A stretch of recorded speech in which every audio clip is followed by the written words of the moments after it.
Good afternoon, or good morning. Today I'm be teaching this in the morning instead of the afternoon.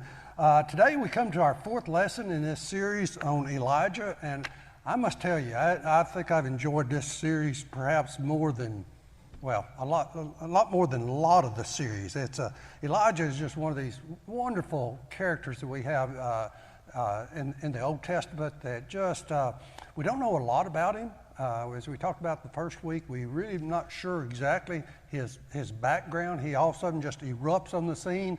And the first thing we saw in the first week is that he was in front of Ahab.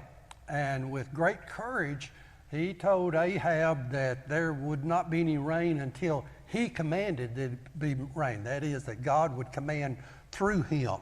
That took great courage. He was there kind of by himself. And it would have been very easy for him to go along, but he didn't. He stood up for God, and as a result of that, God protected him. He sent him out to this brook, and he stayed there for, we don't know exactly how long, but he was fed by all things by ravens. And this is an unclean bird that would bring food to him every day. But then the brook dried up, and we saw in the second lesson where he went there and to this widow. And it's really, we talked about how it's so strange that God would send him to a widow to take care of him. And that time she was facing starvation, and very audaciously he asked her to prepare him food for bread for him before she did for her child. And that was the last food she had, and she said that she'd make that and then go and die. And that was a literal statement. Well, we know that God had worked through that situation, and as a result of her obedience, she had this maintenance of food and water, or food and drink, water through the rest of the time of the drought. Well, but her troubles were not over, because the last week then we saw in the session 3 that her son died. And there's, as often happens when tragedy occurs, blame starts being spread around. And she initially blamed Elijah for bringing God's attention to her sins and her iniquities. Elijah does this marvelous thing. He doesn't try to defend himself. He simply consoles her by taking the little boy up in the upstairs room, and he prays. And what I had never, I don't think I'd ever realized this before I studied that lesson last week, is that he prayed with great boldness, because he prayed for that son to come back to life. And we see in Scripture that had never occurred before. There was no precedence for praying for somebody to come back to life after they were dead. And so he very boldly asked God for this miracle. And we know that God granted that. And the widow, as a result of that, her faith was greatly increased. And she pronounced that, I see now that Elijah, you are a man of God, and that God is speaking through you. Well, today we come to the next kind of in 1 Kings chapter 18, the next part of the story, and this is really the climax of this whole story of Elijah. Elijah, the day of reckoning comes for him to come back in front of Ahab, and this is to me, this is one of the most exciting stories, and most there's some amusement in it, and then there's great miracle that God performs. But Elijah is just so confident in how he approaches this whole situation. So I'm going to have to read some verses that are not in our text. But if we start there in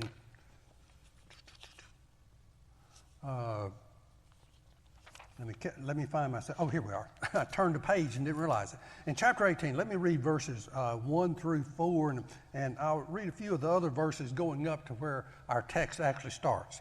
So chapter 18, verse 1, it says, after a long time, in the third year, and this is the third year of this drought, I think we end up, it's about 3.5 years that there had not been rain there. It says, the word of the Lord came to Elijah, go and present yourself to Ahab, and I will send rain on the land. So Elijah went to present himself to Ahab. And I think it's very interesting. Elijah didn't try to question it. He says, how's this going to do? How am I going to keep from getting killed when I go in front of in front of Ahab? Because Ahab had been in a manhunt trying to find him to do away with him during this time. It says, now the famine was severe in Samaria, and Ahab had summoned Obadiah, who was in charge of his palace. Obadiah was a devout believer in the Lord. While Jezebel was killing off the Lord's prophets, Obadiah had taken 100 prophets and hidden them in 2 caves, 50 in each one of them, and had supplied them with food and water. So here we see this, Obadiah is working for Ahab, but he's an agent of the Lord. And we see how God used him in this situation. Sometimes we will end up kind of on the other side, but we can still maintain our devotion. I would really like to know more about that, of how he found these 100 prophets, how he maintained them, and just what went on during that. But we just have to have conjecture on that. And skip down to verse 8. Ahab tells Obadiah to go through the land to try to find Elijah. It says, verse 7, as Obadiah was walking along, Elijah met him. Obadiah recognized him, bowed down to the ground, and said, is it really you, my lord Elijah? Yes. He replied, go tell your master Elijah is here. And then it's kind of humorous in the next couple of verses is Obadiah says, why do you want me killed? If I'm going to go tell him where you are, and if we come back and you're not here, I'm dead. And then in verse 12, he says, I don't know where the Spirit of the Lord may carry you when I leave. If I go and tell Ahab and he doesn't find you, he will kill me. Yet I, your servant, have worshiped the Lord since my youth. So he goes ahead and follows through with that.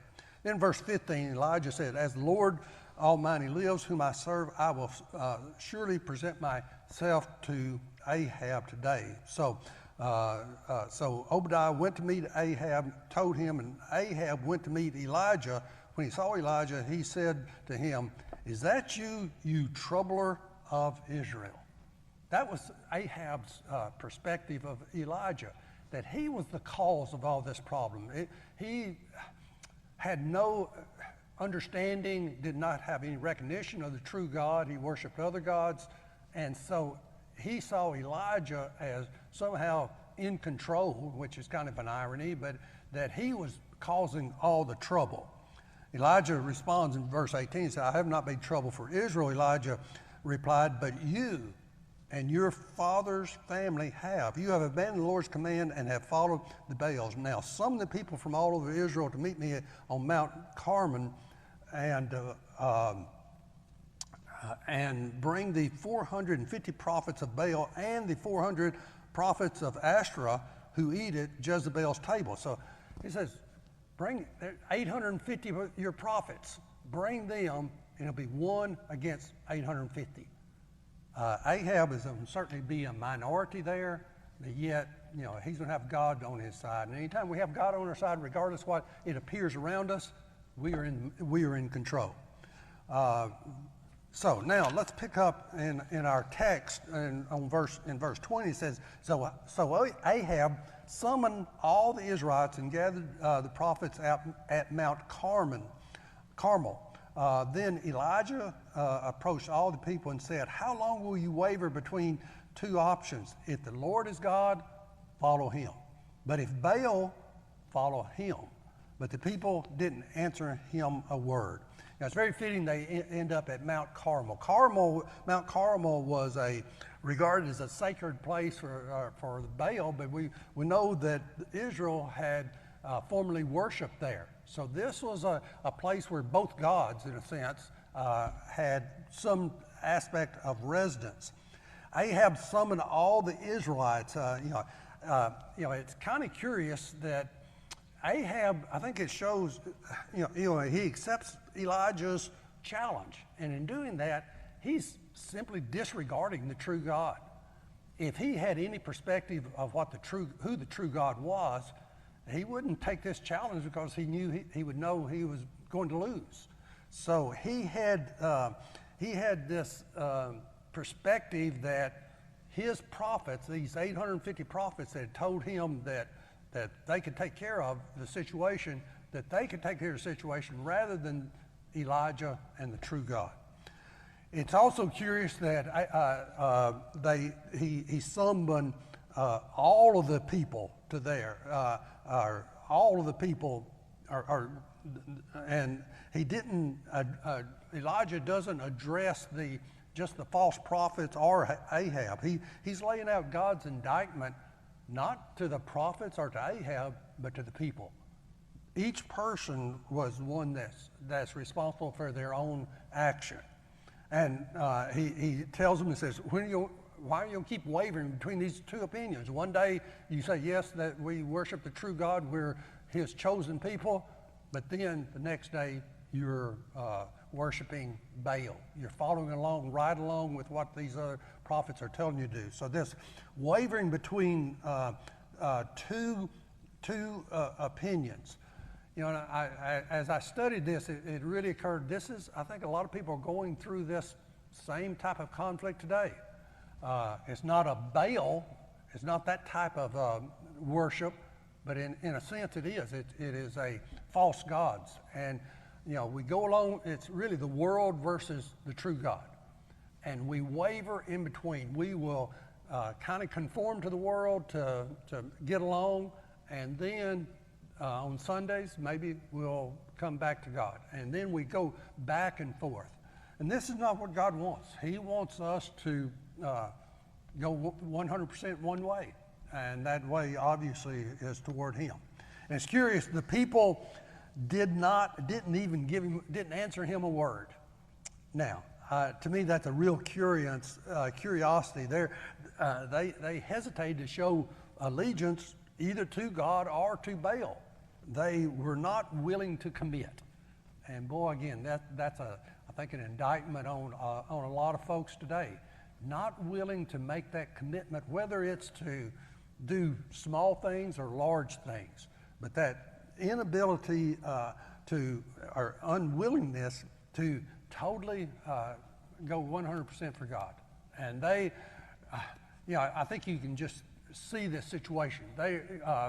Elijah confronts them, quit wavering, and Ahab is sitting there, and Elijah's there, and they simply do not want to commit. They will not voice their opinion. They will not say a word. And so, then verse 22, Elijah said to the people, I am the only remaining prophet of the Lord, but Baal's prophets are 400 men, and really it's another 400 of the prophets of the Ashtoreth, so it's really 850. But 2 bulls will be given to us. They are to choose 1 bull for themselves, cut it in pieces, place it on the wood, but not light the fire. I will prepare the other bull and place it on the wood, but not light the fire. Then you call on the name of your God, and I will call on the name of the Lord, the God who answers with fire. He is God. All the people answered, that's fine. Then Elijah said to the prophets of Baal, since you are so numerous, choose for yourself 1 bull and prepare it first. Then call on the name of your God, but don't light the fire. So they took the bull that he had gave them, prepared it, and called on the name of Baal from morning until noon, saying, Baal, answer us. But there was no answer. No one answered. Then they danced around the altar they had made. And, we know that there was no answer. So Elijah says, I'm the only prophet remaining. Well, we know there were 100 more prophets that Obadiah had hidden. I think the context here is that I'm the only prophet that is here. It's me. It's one person against these 850 prophets. And you're going to have to choose which way to go. And you're going to have to see which God, the God of 850 or the God of one, the true God, is God. He tells them, The other side, he says, okay, here's these other prophets. They get to choose first. He's not trying to take any kind of advantage. There's supposedly no difference in the two bulls, but if there were, they get to choose the one that's perhaps more likely to die, or smaller one or whatever. So he gives them first choice. The only rule, the only stipulation he gives is you cannot light this fire. You can put this bull on here, you put the wood in but then your God has to provide that spark. That your God has to provide the fire. Now, it's curious, they agree to these terms. Now, what does that tell you about their faith? They were very sincere in their belief. They believed in this Baal.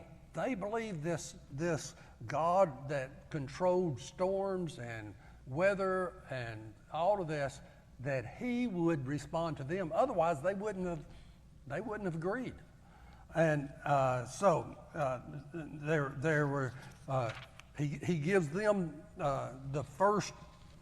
He gives them the first opportunity to pray to their God. And in a sense, he's giving them every advantage he can in this contest.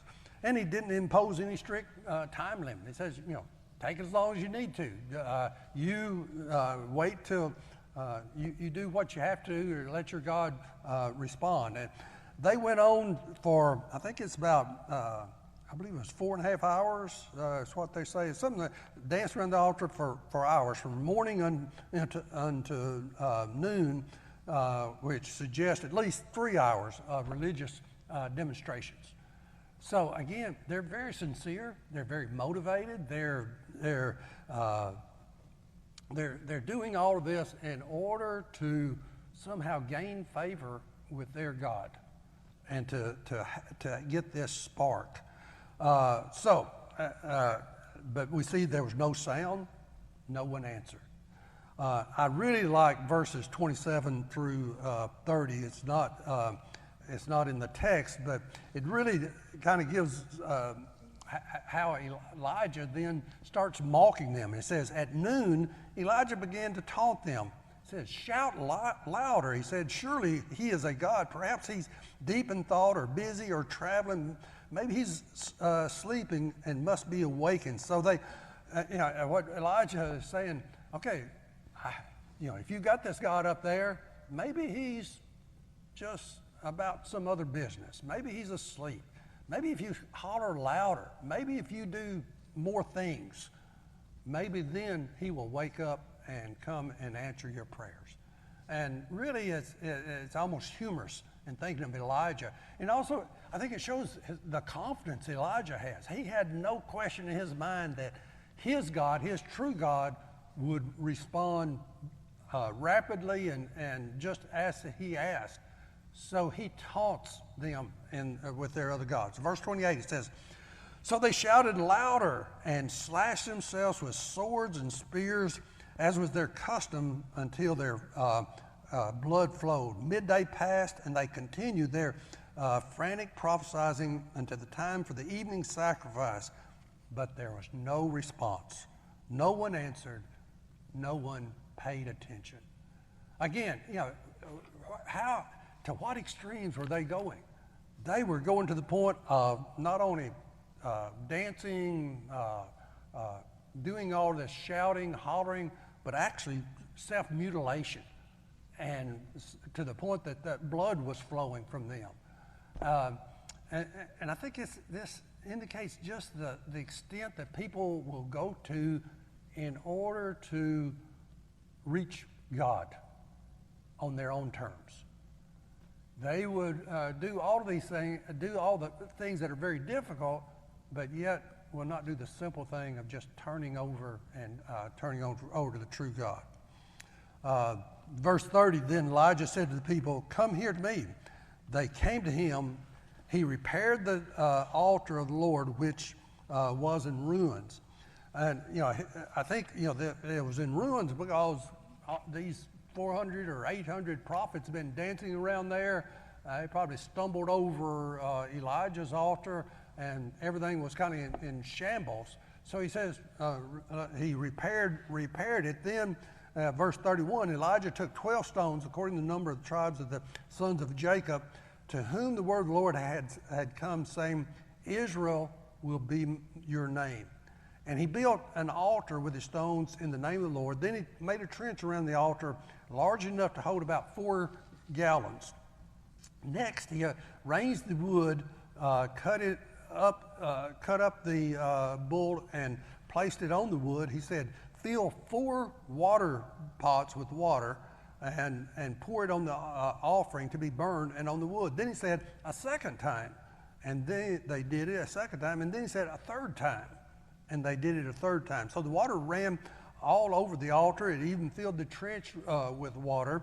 At the time of offering the evening sacrifice, the prophet Elijah approached the altar and said, he doesn't dance, he doesn't jump up, he doesn't mutilate himself. He simply said, Lord, the God of Abraham, Isaac, and Israel, today let it be known that you are God in Israel, and I am your servant, and that at your word I have done all these things. Answer me, Lord, answer me, so that this people will know that you, the Lord, are God, and that you have turned their hearts back. Then the Lord's fire fell and consumed the burnt offerings, the wood, the stones, and the dust, and it licked up the water that was in the trench. When all the people saw it, they fell face down and said, the Lord, he is God. The Lord, he is God. Well, this is a very dramatic situation. These prophets have been dancing around all day long. They had mutilated themselves, and their God did not answer. You know, they expected their God to answer. They had full faith in him, or they wouldn't have taken that challenge. But yet their God was not able to answer. Now, obviously, this is a situation where the true God was in control. Their magic, anything that they've used it before, didn't work here. So he rebuilds the altar with 12 stones. Obviously, the symbolism was unmistakable. These people were Israelites. They knew when he used the 12 stones that this was not just to the 10 tribes of the northern kingdom, but also the 2 in the southern, that this represented Israel. And so and then he starts making a trench around the altar. He's going to make it a little bit harder.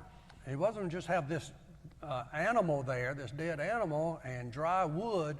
He's going to wet that wood.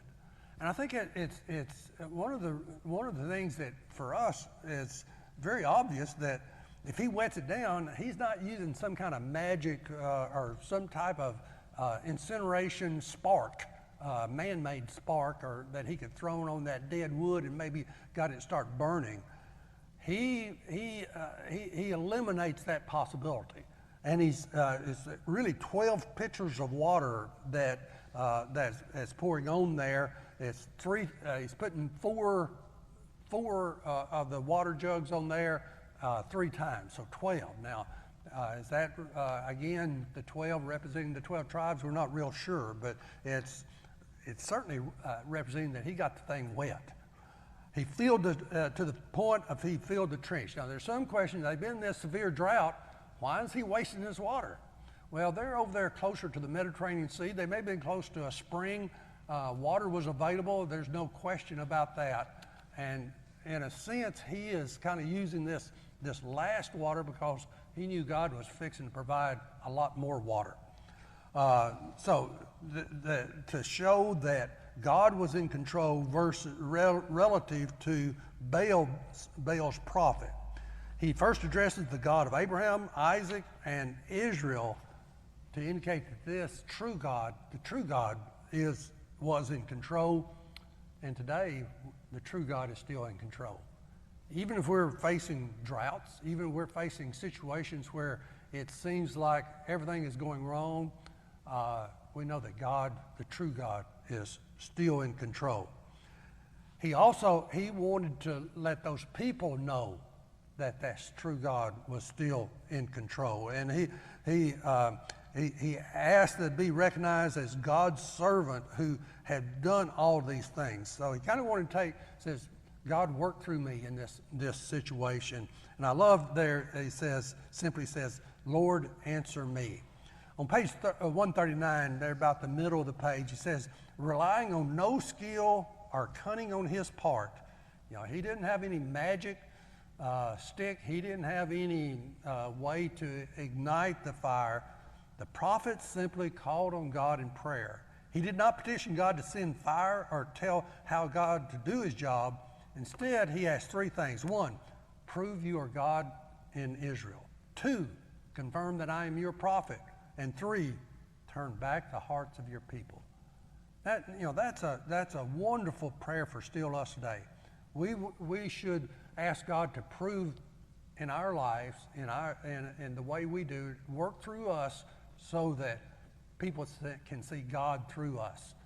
And that in that way we confirm that we are representative of God, and that will turn other people to God. And so that's very much what should our prayers be. Well, God acted. He didn't wait a long time. Here the Baal's prophet has been going all day long. God gets there, or Elijah gets there, prays this brief prayer, and then what happens? The Lord's fire fell from heaven. I think in my mind, it wasn't just a lightning strike that came down and ignited this wood.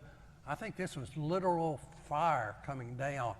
In a sense, you might think of it as a meteorite, or somehow fire came down, and it was almost like they had poured gasoline instead of water. I think that I visualize that whole altar just going into this massive fire and consumed the bull, it consumed the wool, it consumed the water that was there, the wood, the stones, and the dust. It even licked up, and it said, even licked up the water. Consequently, the Israelites said, okay, we understand. They fell face down. Was this the first time God had shown themselves to them? No. He had, over years and centuries, he had very demonstratively shown himself to this chosen people of Israel, but yet they had forgotten. They had gone away from him. God has shown himself to us in so many ways and continues to do so, and we sometimes get just as lethargic and just as unaware that he's there all the time. But they see this, and they fall down face forward. And let me read the last, finish up chapter 18.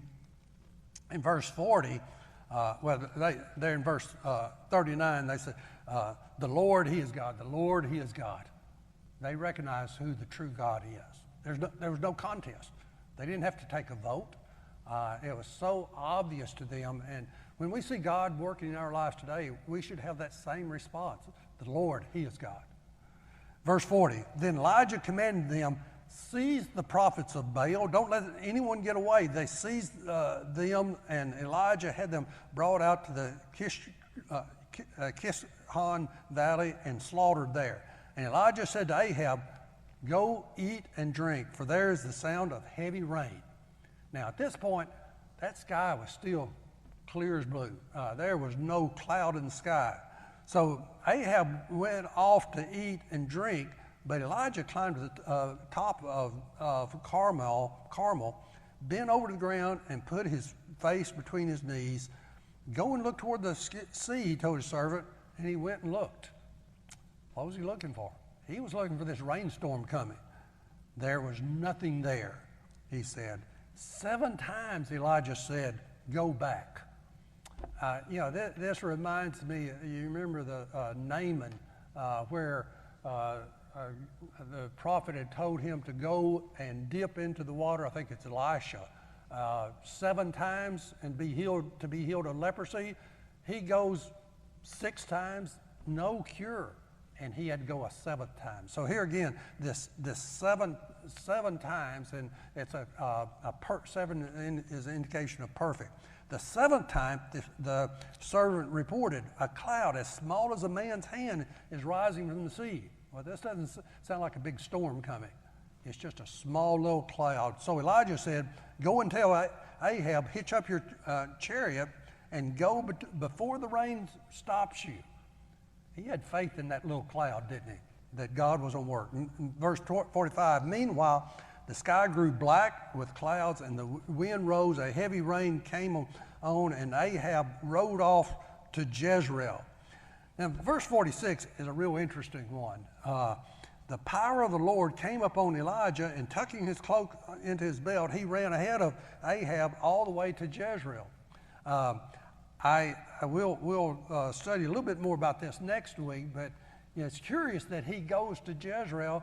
It's also real curious that he could outrun the chariots. And this is, I think I'd read about 14 miles that he runs ahead of the chariots, gets there first. I think part of it is to be sure that the truth would be told before Ahab had a chance to mistell the truth. So this wonderful aspects of of what Ahab was facing. Now, today we face some similar challenges of the cultural questions. The culture questions God's existence and His goodness, and they'll come up with alternative gods. It may not look like a Baal, a carved type of image, but we have our alternative gods. And it comes to us whether we have to choose. Do we choose the true God that works for us, or this alternative God that we would work for them? So this aspect of choose you this day is really what Elijah is saying. And this is the same message to us today. So let me leave you with a couple questions. It says, when have you felt outnumbered by spiritual opposition? How did you lean into God's power in that situation? I think all of us have faced situations when we felt alone. We felt, or at least that we were in the minority. We turn on the TV today and, where's the Christians? We're in our news, we see so much things that, in our opinion, goes against God. And yet that side seems to be winning. We seem to be outnumbered. And the question then is how we'll lean on God's power in that situation. We need to keep our eyes on Him and not know where our true power comes from.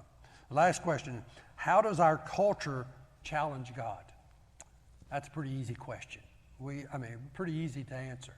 Again, we don't have to look around very far to see God being challenged at every corner. And then how do you see God at work in the middle of these challenges? And I think that's a little bit more difficult. It's a little more difficult we can see the challenges, we can kind of feel a little bit overwhelmed by them, but we can have faith that God is at work, and that Romans 8:28 continues to be true, that all things work together for good for them that love the Lord, the ones that are called according to His purpose. So we will, next week we'll go into a little different aspect of Ahab.